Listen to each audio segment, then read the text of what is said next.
আজকে গোঘাটের বিধায়ক তথা তৃণমূল নেতা মানস মজুমদারকে একটা প্রচার করতে দেখা গেল যে তিনি মাঠে চাষিদের সঙ্গে কথা বলছেন, চাষিদের সঙ্গে বসে খাবার খাচ্ছেন। তিনি নাকি চাষির বেটা, চাষি ঘরের ছেলে, এবং সেই জন্যই এরকম একটা উদ্যোগ। যখন নির্বাচন নির্ঘণ্ট চলছে সেই সময় এই ছবি ধরা পড়েছে। যদিও এতদিনের তিনি যে বিধায়ক রয়েছেন সেই ছবি আমরা দেখিনি, অন্তত সোশ্যাল মিডিয়াতে যেভাবে পোস্ট করা হচ্ছে, যেভাবে ভেসে উঠছে, এই ধরনের এত উদ্যোগ আগে কখনো দেখা যায়নি। যদিও এই তার যে আজকের যেভাবে প্রচার করছেন, জনসংযোগ করার নাম করে যে প্রচার করছেন, তা নিয়ে কিন্তু বিরোধীরা খুব সমালোচনা করছেন। একেবারে সমালোচনার ঝড় বয়ে যাচ্ছে বলা যায়। এই মুহূর্তে ফোনলাইনে রয়েছেন সিপিএম নেতা তিলক ঘোষ। তিলকবাবু, আপনিও ছবিটা দেখেছেন? হ্যাঁ, আপনাদের ওই সংবাদের মাধ্যমেই তো দেখলাম। কি বলবেন? ওটা নাটক ছাড়া কি বলবো বলুন তো? কৃষকরা ফসলের দাম না পেয়ে আত্মহত্যা করছে। কৃষকের আলু, মাঠের আলু মাঠে পড়ে থাকছে। হ্যাঁ, কৃষকের ঘরের আলু যখন শেষ হলো তখন আলুর দর বাড়ছে। ধান ন্যায্য দামে বিক্রি হলো না। পেস্টিসাইডস এর দাম রোজ বাড়ছে, ম্যানিওরের দাম রোজ বাড়ছে, ইলেকট্রিকের বিল রোজ বাড়ছে, মিনি থেকে জল পাওয়ার সমস্যা হচ্ছে। আর মাঠে ভাত খেয়ে কি লাভ হবে? কংসাবতী প্রজেক্টের জল 11 সাল থেকে গোঘাট থানাতে এসেছে কিনা ওদের জিজ্ঞেস করবেন। স্বাভাবিকভাবেই ওসব নাটক দিয়ে কি হবে বলুন তো? আর আমরা গ্রামে বাস করি।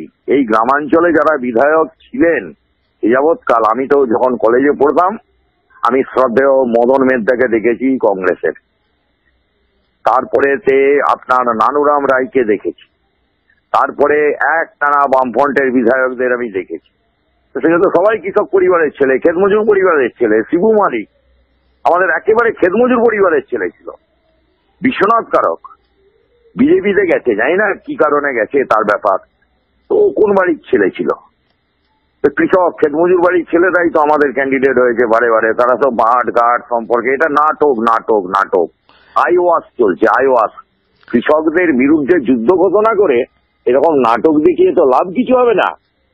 কৃষকের ফসলের দামটা বাড়াতে বলুন না ভাই, ইলেকট্রিকের বিলটা কমাতে বলুন না ভাই, সারের দাম কমাতে বলুন না ভাই, পেস্টিসাইডস এর দাম কমাতে বলুন না ভাই, ধানের দামটা বাড়াতে বলুন না ভাই। কিন্তু মানুষের সঙ্গে জনসংযোগ করা সেটাও তো একটা কাজ মানুষের। আপনারা এরকম ভাবে যেতেন, চাষিদের সঙ্গে মিশতেন, এরকম একসঙ্গে বসে খাবার খেতেন? আপনার বোধহয় একটু মনে হয় জানা বোঝার গন্ডগোল হচ্ছে। বলুন। এই আমাদের কৃষক সমিতি বলে একটা কৃষক অর্গানাইজেশন রয়েছে।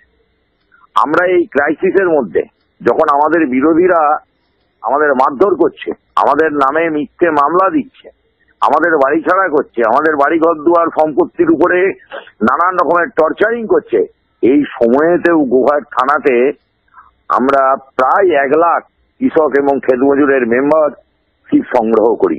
মানুষ যদি ভোট দিতে পারে, বুঝলেন, তাহলে এটা জেনে রাখুন, বাম প্রার্থী শক্তিমোহন মালিক আরামবাগ লোকসভা কেন্দ্রে জিতবেই, কেউ রুখতে পারবে না। সে তো জিতবেন। আমি যেটা বলতে চাইছি তিলক বাবু, সে তো জিতবেনই। যদি আপনি বলেন হয়তো জিততে পারেন, জেতার পর তিনি দিল্লিতে চলে যাবেন, ট্রেনে ফ্লাইটে যাতায়াত করবেন, তাতে কৃষকদের কি হবে? কিন্তু এই যে একেবারে বসে একসঙ্গে বসে খাওয়া দাওয়া গল্প করা, এগুলো তো মানুষের সঙ্গে মেশা, আপনারা নামেই বলেন মেহনতি মানুষের পক্ষে, এইগুলো কি দেখা যায় আপনাদেরকে মাঠে ঘাটে?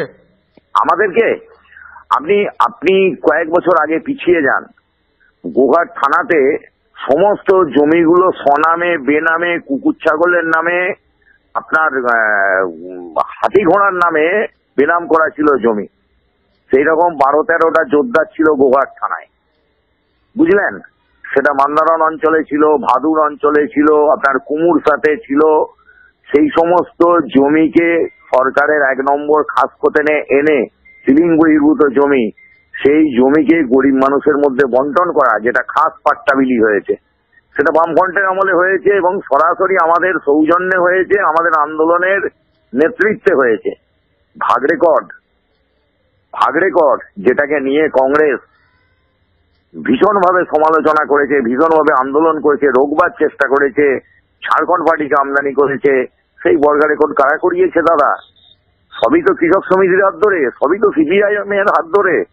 অতএব গরিব মানুষের মজুরি, গরিব মানুষের জমি, গরিব মানুষের জলের জন্য অধিকার, তাদের জঙ্গলের অধিকার, এই সমস্তটাই, তাদের ঘরে ঘরে ইলেকট্রিকের আলো পৌঁছাতে হবে, কমিউনিকেশনটা ভালো করার জন্য রাস্তা করতে হবে, স্কুল কলেজ এসএসকে এমএসকে যা হয়েছে তো আমাদের সময়ই হয়েছে। নতুন কি হয়েছে বলুন? নতুন কি হয়েছে? যুগের প্রয়োজনে আপনার আমার বাবা ঠাকুরদারা তারা হাঁটুর উপরে ধুতি পরতেন, বাস্তব। এখন তো আর আজকালকার ছেলেরা হাঁটুর উপরে ধুতি পরবে না, এটাই তো অগ্রগতি। আগে লোকেরা টিপসই দিত, সাক্ষরতার আন্দোলন, জনস্বাস্থ্যের আন্দোলন, তাতে করে কিছু না স্কুলমুখ করা গেছে ছেলে মেয়েগুলোকে। লক্ষ লক্ষ ছেলে মেয়ে আজকে মাধ্যমিক উচ্চ মাধ্যমিক পরীক্ষা দিচ্ছে, কলেজে যাচ্ছে। এগুলো তো আমাদের সময় থেকেই শুরু হয়েছে। আবার জনসংযোগের কথা কি বলছেন আপনি? ওকে, আপনারা সেটা বলবেন যে উন্নয়নের কথা, এবং এ নিয়ে তার তৃণমূল কংগ্রেস সরকার তারাও বলছে আমরা বিরাট কিছু উন্নয়ন করছি।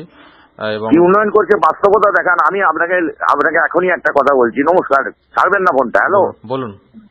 গোঘাট থানাতে, গোঘাট বিধানসভা কেন্দ্রে একটা হাসপাতাল, একটা ব্লক প্রাইমারি হেলথ সেন্টারে ডাক্তার আছে, আপনি দেখাতে পারবেন? কিন্তু আরামবাগে মেডিকেল কলেজ হচ্ছে। আমার মেডিকেল কলেজের কি দুরবস্থা আমার থেকে আপনি কম জানেন? বরঞ্চ বেশি জানেন। অনেক অভিজ্ঞতা আপনাদের আছে, আমাদেরও আছে।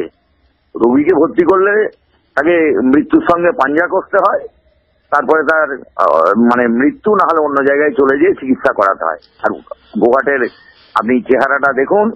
ওকে, আপনি বলছেন তার মানে যে ছবি আজকে উঠে এসছে এটা আপনি বলছেন ড্রামা? ওটা নাটক। ধন্যবাদ। অকন ধন্যবাদ সিপিএম নেতা তিলক ঘোষ। ধন্যবাদ।